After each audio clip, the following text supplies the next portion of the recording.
Didier Wagner, bonjour. Bonjour. Alors il fait chaud, très chaud dans l'hémisphère nord. On pourrait extrapoler ce constat aux marchés financiers qui ont connu une grosse poussée de fièvre lors du premier semestre, notamment emportée par des valeurs dites de croissance. Vous vous attendiez à une telle performance aussi prononcée, aussi marquée? Non. Qu'est-ce qui justifie ou qu'est-ce qui explique justement ce gros boom? Je dirais ce qui l'explique, c'est partiellement le fait que jusqu'à présent, l'économie tient relativement bien. Donc, les craintes de récession qui avaient plutôt marqué l'année dernière, suite aussi à la hausse des taux d'intérêt, pour l'instant ne se sont pas matérialisées. Donc, de ce point de vue, c'est plutôt rassurant pour le marché.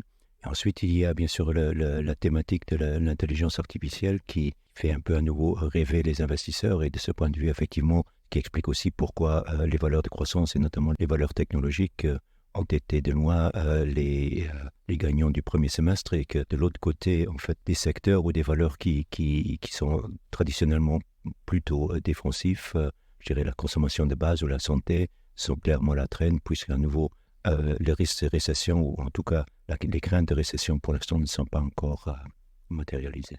Alors un bémol justement à cette hausse des marchés financiers, c'est que cette hausse se concentre finalement sur un nombre limité de valeurs à forte pondération dans les indices. Est-ce que du coup cela fausse un peu la donne? Ça fausse quelque peu la donne, d'autant plus que si on regarde, surtout pour le marché américain, si on regarde les principales 6 ou 10 valeurs, elles comptent pratiquement pour l'intégralité de la hausse. Et donc, c'est essentiellement des valeurs technologiques. Et la hausse de leur cours, dans la plupart des cas, n'est pas due à une forte croissance pour l'instant des bénéfices. C'est simplement justement la hausse des multiples suite justement à cette thématique de l'intelligence artificielle. Donc c'est plus ou moins biaisé alors comme contexte? Biaisé, ce qui est clair, c'est que justement cette intelligence artificielle, c'est quelque part une révolution. Donc on ne peut pas simplement dire que c'est quelque chose qui ne tient pas la route, pas du tout. Mais c'est vrai aussi que quelque part, cette thématique a donné encore un nouveau coup de pouce aux valeurs technologiques traditionnelles. Et donc effectivement, comme ces valeurs sont fortement représentées dans certains indices, notamment le marché américain avec le Standard & Poor's 500, c'est ça qui fait monter le marché. Et de l'autre côté, il y a quand même pas mal de valeurs à l'intérieur des indices qui sont plutôt à la traîne, qui ont déjà pas mal souffert. Donc c'est un marché, je dirais, à deux vitesses. On s'attendait aussi à un impact important sur les marchés de la politique de resserrement monétaire des banques centrales. Il n'en est rien ou très peu en tout cas. Comment vous expliquez ce décalage?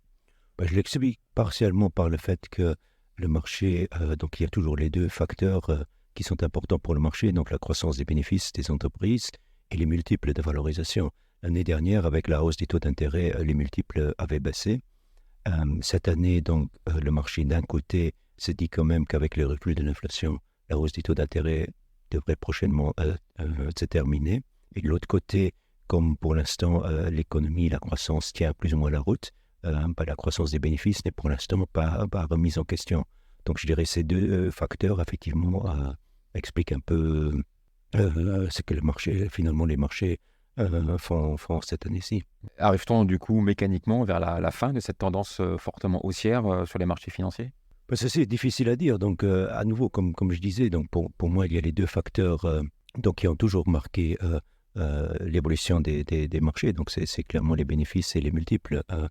Aujourd'hui, lorsqu'on me dit qu'on est à la veille d'un nouveau marché structurellement aussi, j'ai vraiment énormément mal avec ça, parce que, un, les multiples sont élevés, et deux, les bénéfices sont élevés. Donc, normalement, un cycle d'accélération des bénéfices ou des multiples commence lorsque les multiples ont fortement baissé, ou lorsque les bénéfices ont fortement baissé suite par exemple à une récession. Pour l'instant, ce n'est pas du tout le cas. Les marges bénéficiaires des entreprises restent proches de leur plus haut historique. Les multiples sont élevés, donc difficile à partir de là de penser vraiment qu'on est à la veille maintenant d'un nouveau cycle haussier sur les années à venir. Maintenant, sur les 3 mois à venir, c'est toujours évidemment difficile de dire ce que les marchés vont faire. Donc tout, à mon avis, beaucoup dépendra maintenant de l'évolution de l'économie dans la deuxième moitié de l'année. Donc, je dirais, on approche maintenant un peu vraiment la période critique. On a toujours dit entre la première hausse des taux d'intérêt et vraiment l'impact sur l'économie, traditionnellement, il y a un décalage d'environ 18 mois. Donc, si on parle de l'hypothèse, la première hausse des taux d'intérêt de la Fed, c'était en mars de l'année dernière. 18 mois, on serait au quatrième trimestre de cette année-ci.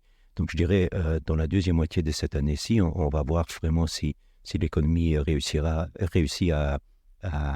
échapper à la récession, ou alors si, justement, le ralentissement de la conjoncture sera quand même plus important que ce que le marché anticipe à l'heure actuelle, parce que une récession, pour l'instant, n'est pas du tout anticipée dans les cours des entreprises. Et justement, entre ces deux scénarios qui se profilent, lequel a votre, alors non pas préférence, mais lequel pensez-vous a le plus de chances tout de même d'arriver? Je dirais le bon sens plaiderait toujours pour un scénario de récession, en ce sens que on a quand même les banques centrales, et notamment la Banque centrale américaine, qui a monté ses taux d'intérêt maintenant de plus de 5%. Donc c'est quand même énorme dans une économie qui est fortement endettée. Donc normalement, le bon sens voudrait que si on augmente fortement le coût de la dette à travers la hausse des taux d'intérêt dans une économie qui est fortement endettée, tôt ou tard, ça aura un impact. Je dirais aussi, de ce point de vue, le cycle se déroule de manière assez classique. Donc, le premier secteur qui est affecté par la hausse des taux d'intérêt, c'est l'immobilier. On l'a clairement vu, suivi du secteur manufacturier, on l'a clairement vu. Le seul secteur, d'une manière générale, les seuls secteurs qui, pour l'instant, tiennent encore relativement bien, c'est tout ce qui est lié aux services. C'est partiellement dû aussi peut-être aux circonstances exceptionnelles qui étaient liées au confinement et tout ce qui était lié au confinement. Donc, de ce point de vue, je dirais, le cycle se déroule finalement de manière assez classique, sauf que le décalage est peut-être un peu plus long que prévu. Vous le disiez, l'économie américaine est fortement endettée, pourtant elle tient le choc à peu près. Comment expliquez-vous cette forme de résilience? Pour l'instant, c'est surtout une résilience donc, à travers les secteurs liés aux services. Et je dirais donc, et bien sûr, c'est une économie qui, on le dit toujours, c'est 70% de l'économie américaine, c'est la consommation privée. Il semble, disons comme ça, les dépenses des ménages semblent relativement résilientes.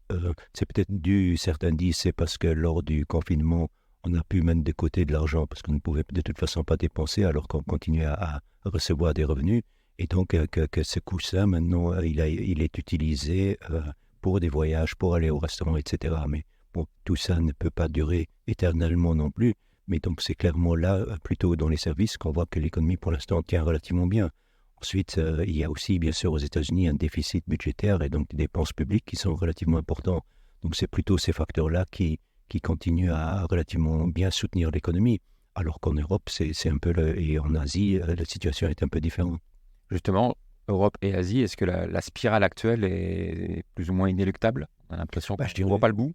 Oui, je dirais l'activité a quand même nettement a ralenti nettement plus en Europe et en Chine. Donc en Europe, bien sûr, à commencer par l'Allemagne, qui est pratiquement en récession. Mais c'est clair aussi, c'est une économie qui est beaucoup plus basée sur les exportations, la production industrielle, etc. Et notamment aussi justement les exportations vers la Chine. Donc de ce point de vue, l'économie allemande souffre. Et de l'autre côté, en Chine, cette fameuse réouverture de l'économie au début d'année n'a pas donné les résultats escomptés, en ce sens que finalement les ménages restent relativement prudents.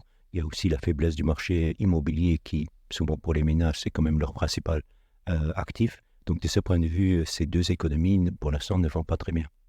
La bonne nouvelle, globalement, c'est que l'inflation ralentit à travers le monde. Est-ce que là aussi, le mouvement vous semble durable?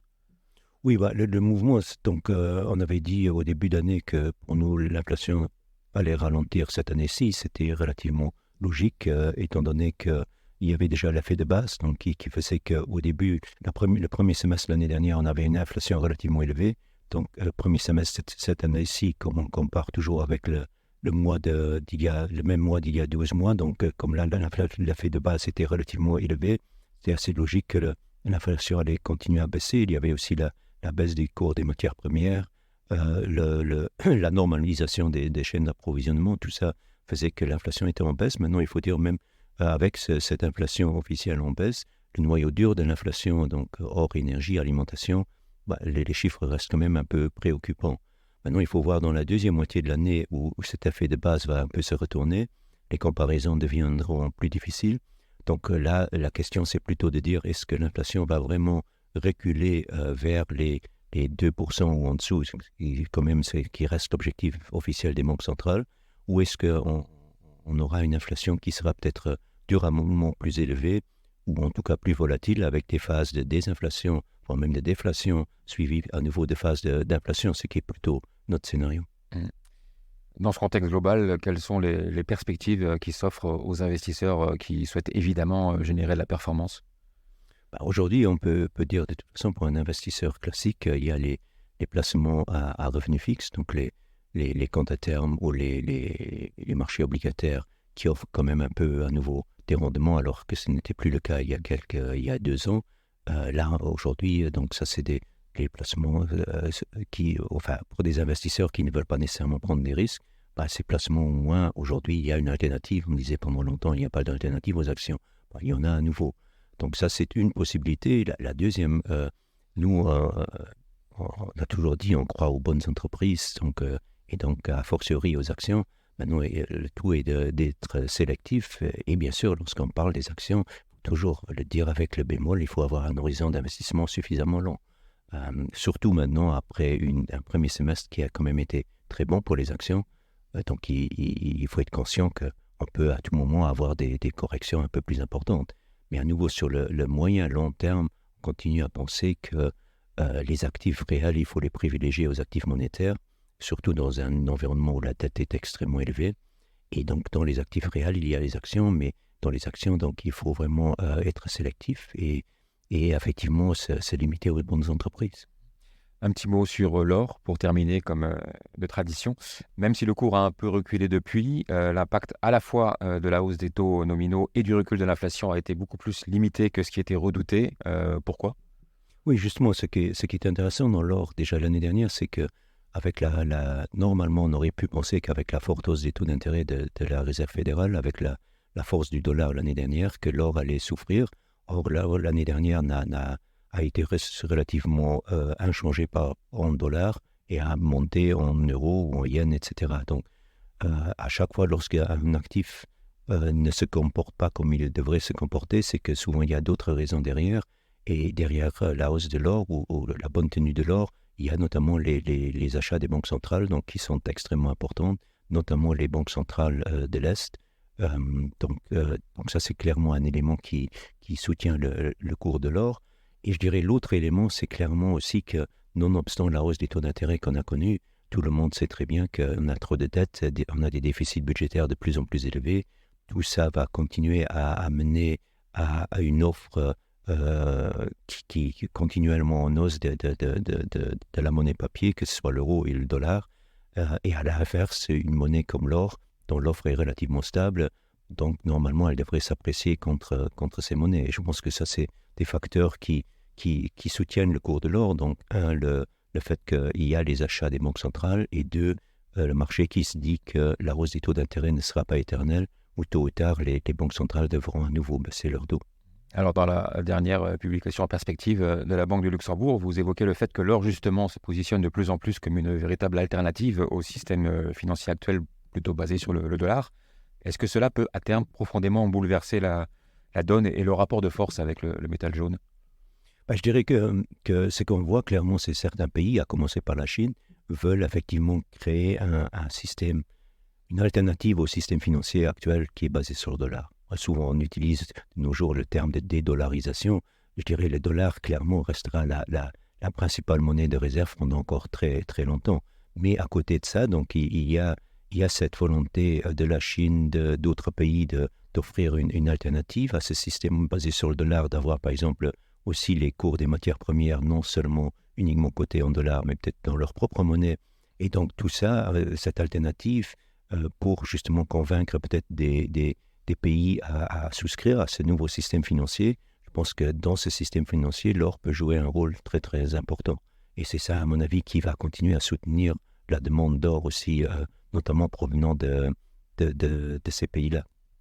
Merci beaucoup, Guy Wagner, pour toutes ces précisions. On vous souhaite de passer un bel été. Et Merci, rendez-vous à l'automne pour la suite de ces perspectives. Merci bien. Au revoir. Abonnez-vous au podcast Perspective sur votre plateforme préférée.